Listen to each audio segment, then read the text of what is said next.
ब्रेकनंतर तुमचं पुन्हा एकदा स्वागत।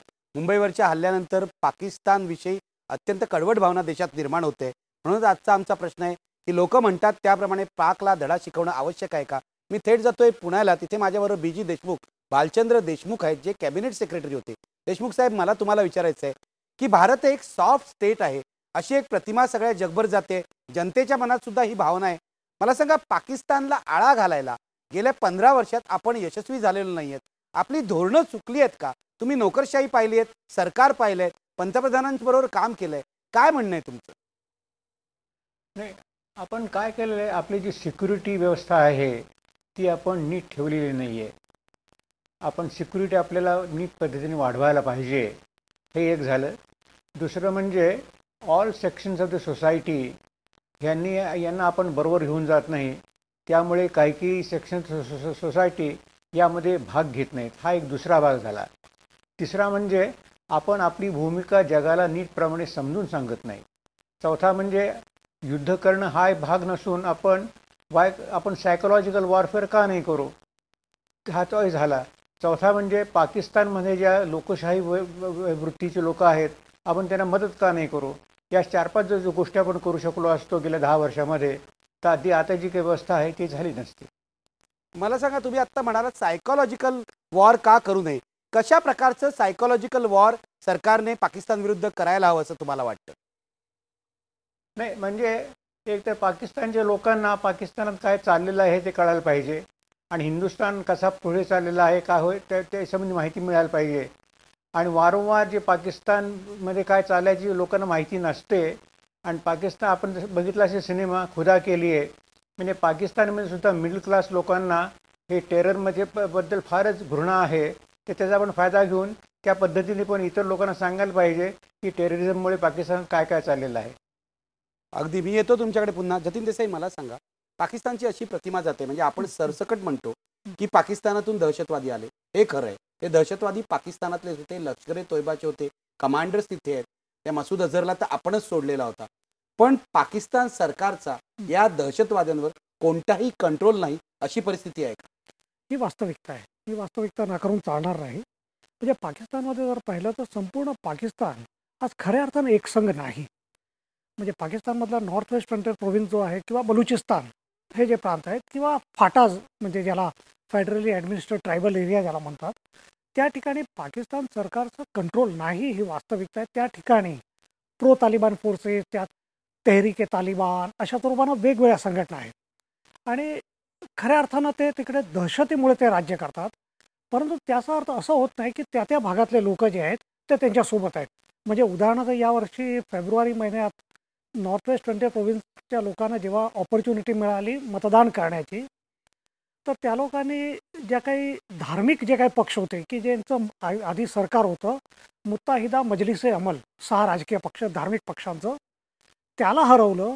आणि आपल्याला आश्चर्य वाटेल की अवामी नॅशनल पार्टी, की जे खान अब्दुल गफार खान फ्रंटियर गांधी यांचा पक्ष, आणि जो स्वतःला डावा पक्ष म्हणतो, त्याला पाठिंबा, त्याला निवडून आणलं।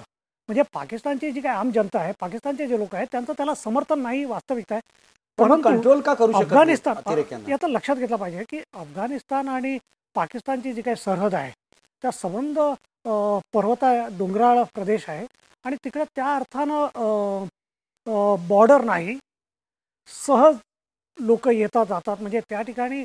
आणि दोन्हीकडे म्हणजे अफगाणिस्तान हा मेजॉरिटी पुस्तू लोकांचा देश आहे, आणि NWFP मध्ये देखील पुस्तू सायझेबल लोक आहेत। आणि त्यामुळे मला असं वाटतं की दोन्हीकडनं येणं जाणं, तिकडनं अफगाणिस्तानमधले जे काही अफगाणिस्तानमध्ये अँटी तालिबान फोर्सेस सत्तेवर आल्यापासून तिकडनं लोक या भागात येणं, या भागात NWF मध्ये दहशत निर्माण करणं, मला असं वाटतं हे त्या ठिकाणी चाललं आहे। आणि पाकिस्तानची जी काही नवीन सरकार जी आहे, त्या पाकिस्तानच्या नवीन सरकारने NWFP मध्ये खूप मोठ्या प्रमाणानं या मिलिटंट्स विरोधी मोहीम सुरू केली आहे।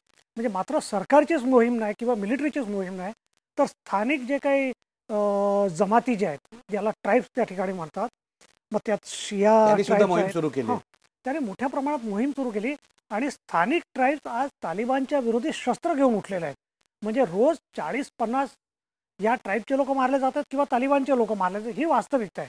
आणि मला वाटतं याच्यावरून लक्ष उडवण्यासाठी हा तालिबाननी किंवा लष्कर ए तोयबानी हल्ला केलाय का? त्यातनं दोन गोष्टी आहेत, त्यातनं दोन गोष्टी स्पष्ट होतात की एकतर संबंध पाकिस्तानचा जे काही बहुसंख्य जे काही मिलिटरी आहे ती अफगाणिस्तानच्या बॉर्डरवर आहे आणि पाकिस्तान सरकारने मोठ्या प्रमाणात मिलिटरी ॲक्टिव्ह याला सुरू केले NWFP त्यातनं आपण वाचावं आणि अफगाणिस्तानमध्ये जे काही मिलिटरी जी काही डिप्लॉय केली आहे ती पंजाब, काश्मीर, राजस्थान, कच्छ या सरहदीवर यावं. आणि म्हणून माझं असं मत आहे की हा जो काही लष्कर ए तैयबाने जो काही हल्ला मुंबईवर जो काही केलेला आहे तो मुळातच भारत आणि पाकिस्तान जवळ येऊ नये त्या संबंध खराब व्हावे म्हणून केलेला आहे. माझ्यासोबत आता तरुण विजय आहेत. तरुण विजय हे भारतीय जनता पक्षाच्या थिंक टँक मधले एक महत्वाचे नेते आहेत. तरुण विजयजी, स्वागत तुमचं IBN लोकमत मध्ये. पहिल्यांदाच तुम्ही मराठी चॅनलवर येता. धन्यवाद. मला सांगा, मी तुम्हाला मराठीत विचारतोय कारण मला मराठी सुटला, पण मराठी समजतं, मला माहिती आहे, मी मराठीत विचारतो. मला अभ्यास सुटला. नाही, अभ्यास सुटला. तुम्ही हिंदीत उत्तर द्या, पण मी हिंदीत विचारू की मराठीत विचारू?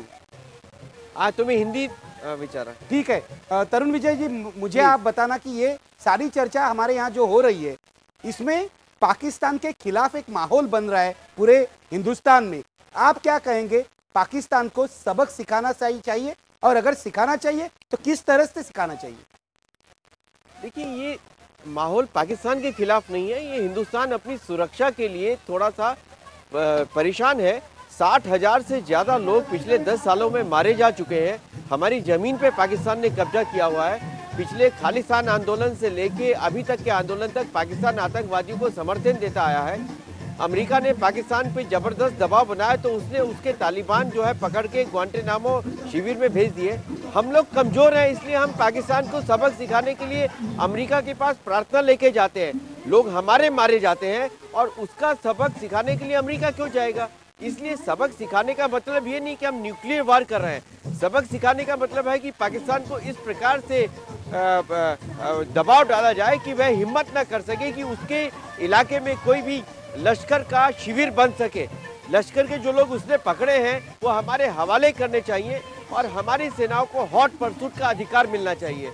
जो भी निर्णय हो हमारी सेनाओं के अध्यक्ष को करना चाहिए.